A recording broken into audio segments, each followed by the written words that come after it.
On Sunday the Queen tested positive for coronavirus and has been suffering with mild, cold-like symptoms, but it has meant that the 95-year-old monarch's duties have been impacted as she was forced to step back in order to recover. In light of this, a new parliamentary paper has added to the pressure from the public for the Queen to strip Prince Harry of his role as Counsellor of State. This role is given to 5 members of the royal family, the wife or husband of the monarch and the following 4 members who are next in line to the throne and over the age of 18. Counsellors of State are supposed to step in when the monarch is unable to perform their duties, for example if they are abroad or unwell. Prince Charles, Prince William, Prince Andrew, and Prince Harry currently hold the position, as the passing of the Duke of Edinburgh meant that the Queen now only has 4 Counsellors of State. The role was appointed to attend to 4 potential issues that may arise: a monarch taking the throne under the age of 18, the monarch being permanently incapacitated, the monarch being temporarily incapacitated, and the absence of the monarch from the UK. According to the parliamentary paper, Prince Harry should no longer be eligible for the role given that the UK is no longer his permanent residence and that he has stepped back from royal life.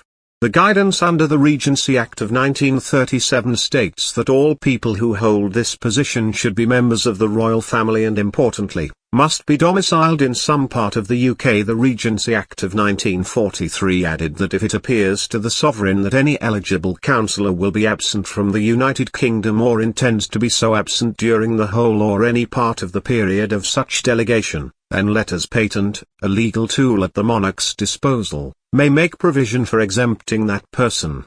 The parliamentary paper calls for Buckingham Palace to take legal steps to resolve the matter, but states that Prince Andrew still holds eligibility for the position. There is no precaution under the Act that excludes a member of the family who is no longer a working royal as long as they remain in the line of succession. Prince Harry and his wife, Meghan Markle, live full-time more than 5,000 miles away from the UK and rarely visit the other side of the pond.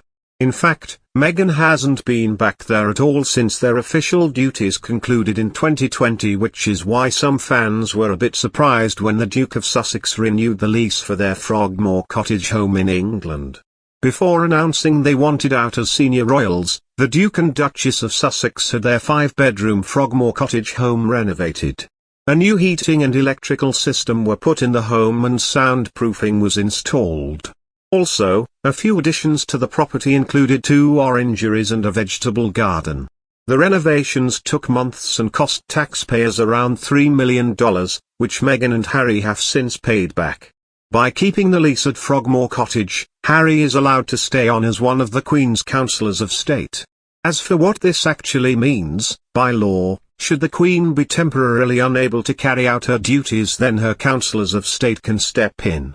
Because Queen Elizabeth's spouse, Prince Philip, is no longer alive, the next people in the line of succession, not counting Prince William's children because they're under 21, are Prince Charles, Prince William, and Prince Harry. However, Counsellors of State must have a permanent residence in the UK, so that explains why Harry renewed Frogmore's lease,